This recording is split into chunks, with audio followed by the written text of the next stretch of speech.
En medio de los debates por cómo se está llevando la pandemia en nuestro país, también hay una esfera política en la que se está cuestionando la forma en cómo estamos gobernados, qué cambios deberían hacerse, qué es algunas corrientes como el liberalismo, por ejemplo. Para hablar de eso, estamos junto a Cristóbal Belolio, académico de la Universidad Adolfo Ibáñez, autor de Liberalismo, una cartografía. Cristóbal, ¿cómo estás? Bienvenido a Volteve. ¿Qué tal, Bárbara? Un gusto estar acá. Bueno, pensando en tu libro y en los debates que se dan, sobre todo en redes sociales, ¿cómo podrías tú definir o qué tan difícil es responder qué es el liberalismo? No, yo no hago eso en el libro ni pretendo definir una corriente de pensamiento, una tradición filosófica, política que tiene demasiada historia. Había un historiador que decía que los conceptos que tienen mucha historia no se pueden definir, lo que uno puede es trazar genealogías.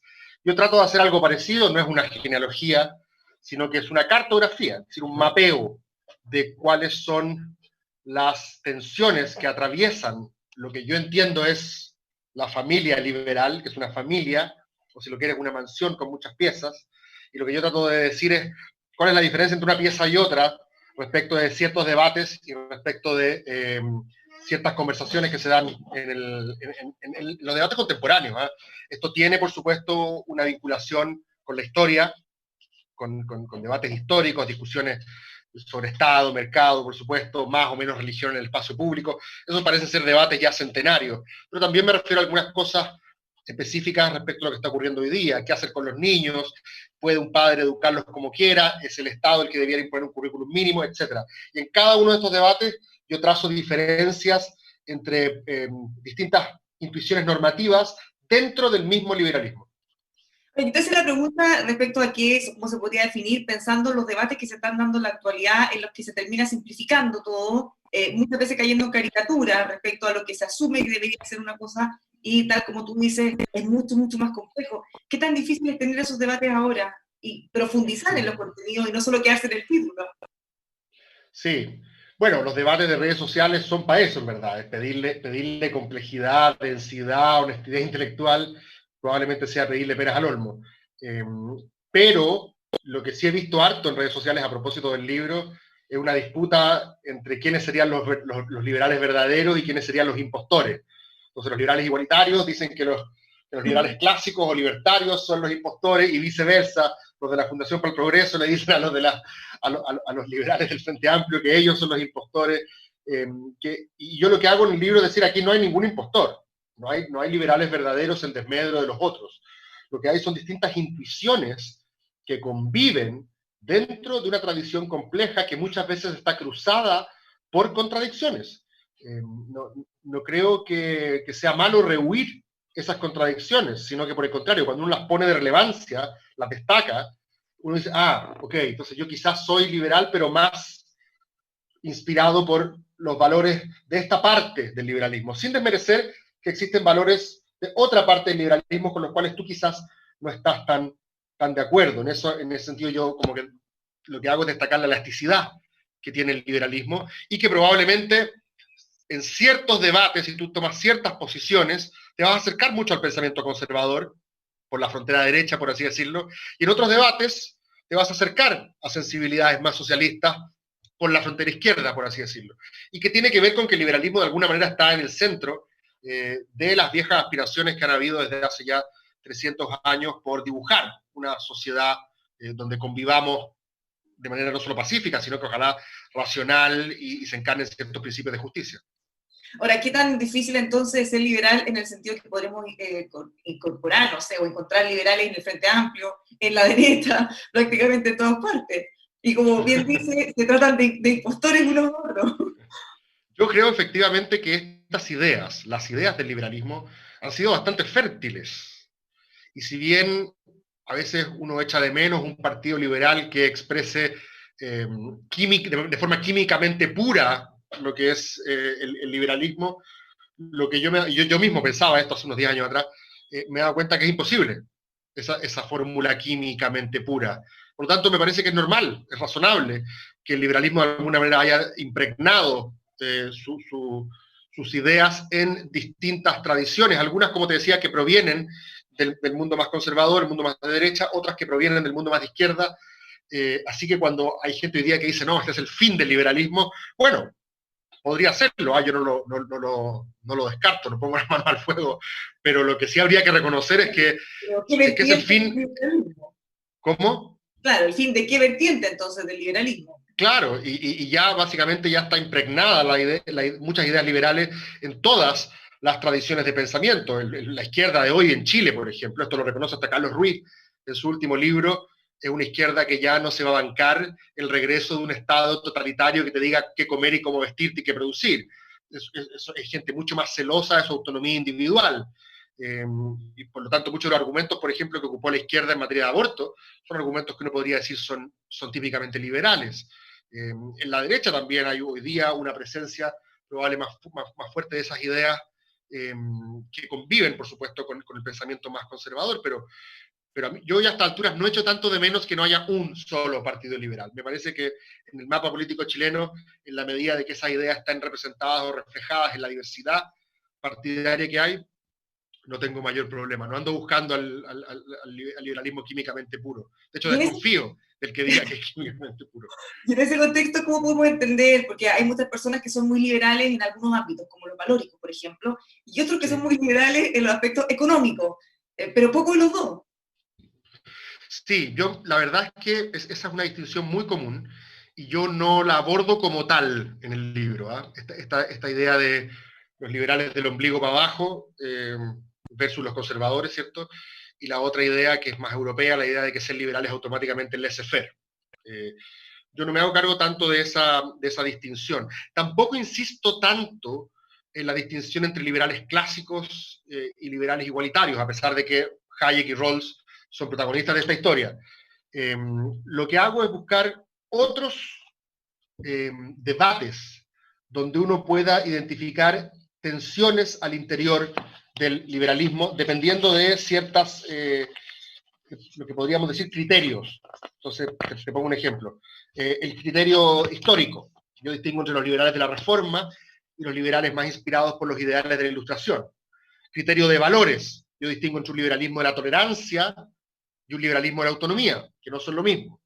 O respecto al alcance, yo distingo entre un liberalismo más político, más minimalista, y un liberalismo mucho más comprensivo respecto de una manera de vivir la vida buena. Respecto del fin del liberalismo, distingo un liberalismo mucho más neutral y otro más perfeccionista, que busca que la gente de alguna manera abrace bien esos objetivos. Distingo entre aquellos liberales que en términos de unidad piensan en el individuo siempre, y otros que también piensan en derechos de grupos, y estarían dispuestos a darle ciertos derechos especiales a grupos. Respecto del método, distingo entre liberales más bien evolucionistas, que creen que las instituciones se construyen de abajo hacia arriba, y liberales más constructivistas, que creen que las instituciones se racionalmente diseñan de arriba hacia abajo.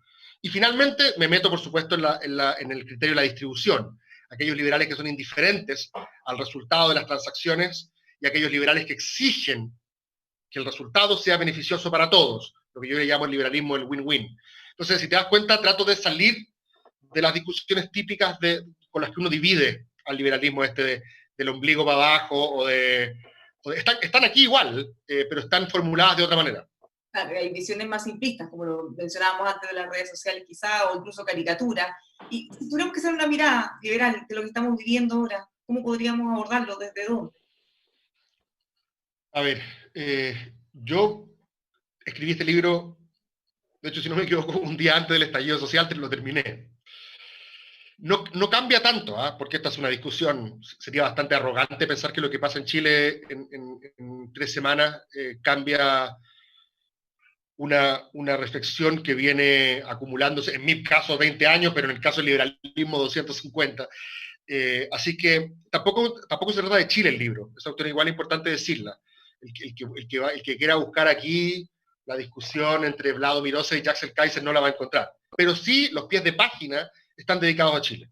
La idea es que después yo pueda sacar estos pies de página y esto pueda venderse o leerse en Perú, en Argentina, en México, etc. Entonces está pensado desde una perspectiva teórica que va más allá de la contingencia local. Eso es lo primero que quería decir. Lo segundo es que también está escrito antes de la pandemia, evidentemente.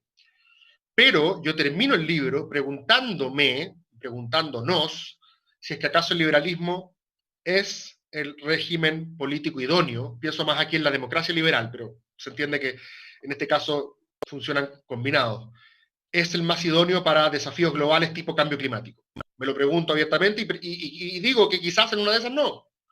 Y no creo que tenga nada de hereje hacerse la pregunta, porque la actitud liberal, supuestamente, creo yo, es rechazar el dogma. El liberalismo no es una confesión religiosa que tenga que aceptarse contra toda evidencia. Por supuesto que hay intuiciones normativas que uno tiene más allá de los datos, pero la idea es que podamos estar abiertos a la posibilidad de que el liberalismo no sea el fin de la historia. Me parece que eso también es parte de la actitud liberal. No significa esto desecharlo, ¿eh? Yo creo que el liberalismo todavía tiene un repertorio conceptual, teórico, porque también tiene una mirada antropológica del ser humano que de alguna manera podríamos creer que es correcta, que tiene que ver con un individuo que es competitivo y cooperativo al mismo tiempo. En esto no digo nada nuevo, pero hay que estar abierto a pensar en la posibilidad de que mañana otros regímenes que tengan algunas cosas liberales, pero que no sean los que conocemos, sean más idóneos para enfrentar desafíos globales, de largo plazo, que a veces es muy difícil para nosotros, un Homo sapiens que ve muy a corto plazo, y a políticos con un ciclo electoral muy estrecho, darnos cuenta.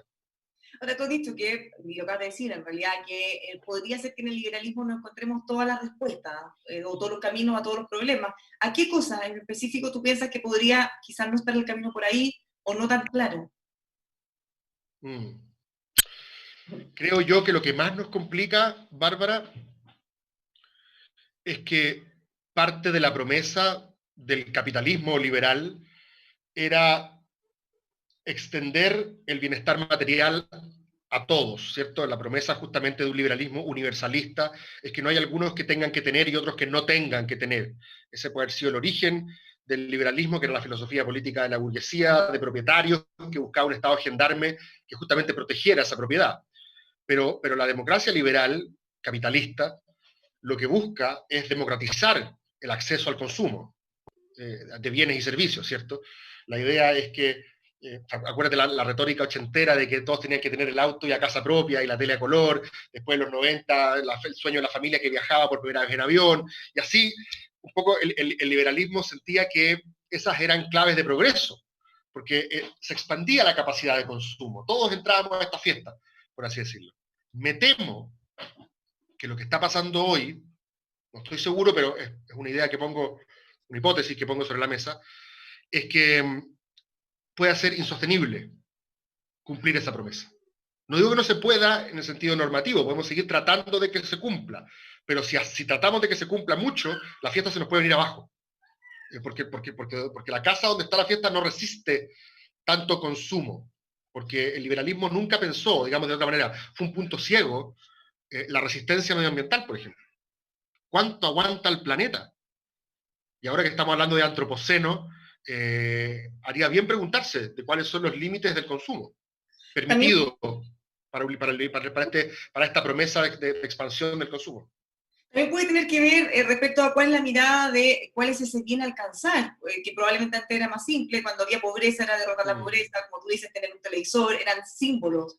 Ahora eso se ha expandido mucho más y se ha complejizado también. O sea, ya no es solo el acceso a educación, por ejemplo, es educación de calidad, educación gratuita. Se van haciendo cada vez más complejos y más difíciles de abordar. Por cierto, bueno, piensa en el caso de los jóvenes europeos de finales de los 90, principios de los 2000, que de pronto se encontraron a su disposición con estas famosas líneas aéreas low cost, ¿cierto? Ryanair, EasyJet. Y hoy día gran parte de las clases medias europeas pueden viajar a cualquier parte del mundo por 20 euros. Imagínate tú extiendes esa misma, con todo lo que contamina cada vuelo, imagínate tú extiendes esa posibilidad a los sectores que hoy día viven en la precariedad en la India o en China. La fiesta se te viene abajo. Entonces, ¿qué hacer al respecto? No puedes decir, hasta aquí nomás llegó la cola, los que se quedaron afuera váyanse para la casa y los que están adentro que sigan bailando, porque eso significaría traicionar la promesa. Entonces, creo que eso nos pone a nosotros en la obligación de repensar esa promesa y de reconocer que quizás hubo un punto ciego en esa idea de progreso ilimitado. Ahora pensando en eso también y pensando en las libertades individuales que mencionaste en algún momento que ya estábamos acostumbrados y probablemente no hay pie atrás, hay algunas libertades que sí estamos dispuestos en algunos momentos a dejar un poco más de lado, por ejemplo, por seguridad. ¿Cómo ese Sí, debate también va cambiando? sí, es un debate muy interesante. Probablemente ahora ha tenido como su minuto de fama por esta discusión entre Byung-Chul Han y Yuval Noah Harari, que Byung-Chul Han sugiere que quizás habría que mirar con atención a los regímenes autoritarios de Oriente, porque allá la gente es menos celosa de su intimidad, ¿cierto? De su privacidad, de su data, y eso hace que el gobierno pueda, con mucha mayor eficacia, controlar, por ejemplo, los contagios, ¿cierto? Eso es lo que se ha dicho.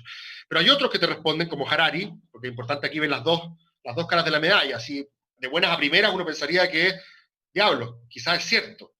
Quizás el problema, por algo pusimos el grito en el cielo cuando Interferencia publicó filtradamente el mapa de los contagios de COVID en Chile. Muchos saltamos porque dijimos, eso no se puede, esto vulnera la privacidad de la gente. Es decir, nosotros somos herederos de esa cultura celosa de la autonomía individual y la intimidad privada europea. Sí, pero Pero, nosotros hemos vivido algo distinto.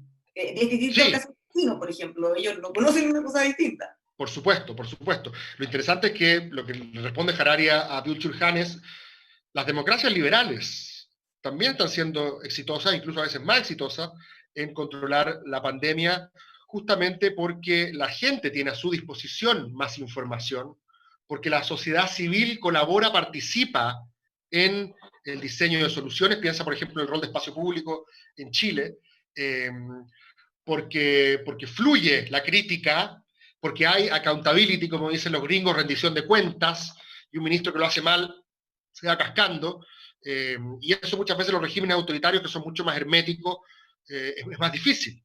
Entonces no es enteramente obvio que un despotismo tecnocrático sea superior a una democracia liberal lidiando con este problema. Me parece que ese partido todavía se está jugando. Siguiendo esa misma línea, una estrategia equivocada podría llegar hasta el final, a diferencia de una democracia Claro, que podrían frenarlo. eventual, ese podría ser eventualmente un argumento a favor de una democracia liberal, en teoría. Ahora, ¿qué le pareció el debate que se generó con la salida del ministro Mañalich? Esto como bando, a favor, en contra, celebrando, homenajeando, criticando. Sí, yo no, a ver, yo creo que ahí hay que distinguir entre la crítica personal y la crítica política. La crítica personal, yo creo que no hay mucho espacio para dudar de la buena fe. Yo jamás me subiría al carro de aquellos que dicen que nos quiere matar, o me parece que es un poquito afiebrado. Y tiene que ver un poco con la lógica tribal en la que estamos inmersos, pero también me parece un exceso elevarlo a calidad de mártir y de que todas las críticas que se le hicieron eran infundadas o malintencionadas. Eso también me parece bastante calcetinero y me extraña de dirigentes políticos con trayectoria que durante mucho tiempo prácticamente nos dijeron a la generación que venía más abajo que nosotros éramos unos niños. Bueno, yo creo que ellos se están comportando un poco como niños ahora. Y lo que corresponde es una crítica política. Y esa crítica política distingue entre si era posible o no tomar un camino sanitario distinto al comienzo, y ahí lamentablemente mis herramientas me impiden emitir un juicio porque no sé, pero lo que yo sí sé un poco más es de la dimensión política del problema.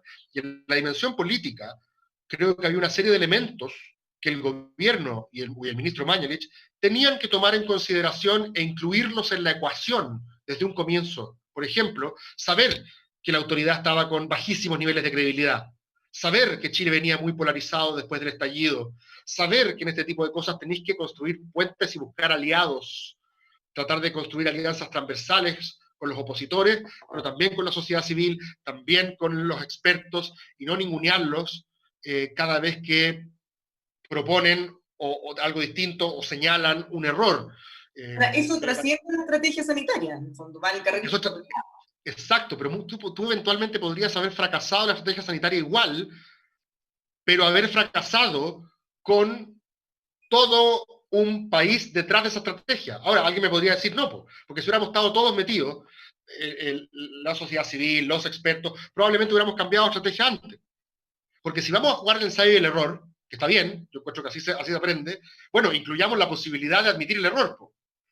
Pero si tú no la admites, es difícil que eso funcione. Entonces yo creo que hubo una falencia política por un gobierno que me parece que quedó tan irritado después del estallido social, que de alguna manera no quiso compartir esta oportunidad, porque yo creo que se le presentó una oportunidad.